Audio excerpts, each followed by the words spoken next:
এটা হচ্ছে কাকা, এটা হচ্ছে একটা লুঙ্গি, ঠিক আছে? লুঙ্গি আর একটা গামছা আছে। হ্যাঁ, এই যে একটা লুঙ্গি আর একটা গামছা আছে।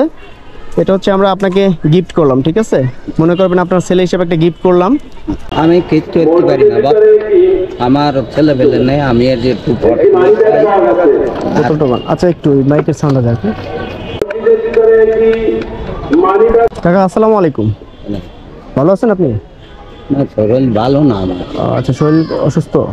অসুস্থ, তারপরেও আমি এখন রোজাই এই রোদের ভিতরে এই ভর করছি।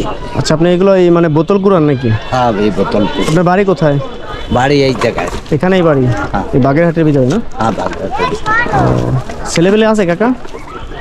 ছেলে আছে একটা ছোট, ছোট না? আর মেয়ে আছে তিনটে, বিয়ে দিয়েছে। আচ্ছা আচ্ছা, যাই হোক, এই বোতল গুঁড়ায় কয় টাকা হয় আর কি করেন, কেমনি কি করেন? মানে আপনি আল্লাহ দেবা বউকে দে চালা দিচ্ছে, ওই 2-4 টাকায় দিতে ভাই। আচ্ছা, যাই হোক, তো আমরা মানে আপনি তো বোতল গুঁড়ান, মানে কয় টাকা কি ইনকাম করেন জানি না, কিভাবে চলেন, হয়তো আল্লাহ কাউকে উসিলা করে পাঠায়। তো আসলে কাজ তো কাজ, তারপর আপনি বোতল গুঁড়ান, চুরি করেন না, ঠিক আছে? না, তো আমি যদি আপনাকে একটু গিফট দেই, আপনি নেবেন? কোন জায়গা? আমি এখনই আপনাকে কিছু গিফট দিব, আপনি নেবেন? নেব। আমি যে এই কাজটা করতেছি এটা কি একটা ভালো কাজ কিনা সেটা আপনি বলেন। না, এটা ভালো কাজ।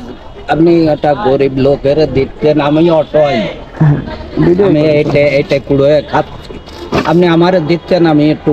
হ্যাঁ, এটা হচ্ছে কাকা, এটা হচ্ছে একটা লুঙ্গি, ঠিক আছে? লুঙ্গি আর একটা গামছা আছে। হ্যাঁ, এই যে একটা লুঙ্গি আর একটা গামছা আছে। এটা হচ্ছে আমরা আপনাকে গিফট করলাম, ঠিক আছে? মনে করবেন আপনার ছেলে হিসেবে একটা গিফট করলাম। হ্যাঁ, তো এটা আপনি ব্যবহার করবেন, ঠিক আছে? ব্যবহার তো অবশ্যই কর। হ্যাঁ, তো চাচা নামাজ পড়বো না? হ্যাঁ, ইনশাল্লাহ চাচা দোয়া করবেন, এইটাই, আর কিছু না। ঠিক আছে, খুশি হয়েছেন কাকা? আমি খুশি। ঠিক আছে, খুশি হইলেই ভালো। তা আমি চাই একটু হাসি দেন, একটা খুশি, একটা গামছা, একটা লুঙ্গি আছে ইনশাল্লাহ। আল্লাহ, ঠিক আছে, আপনি যে খুশি হয়েছেন এই জিনিসটাই অনেক, ঠিক আছে?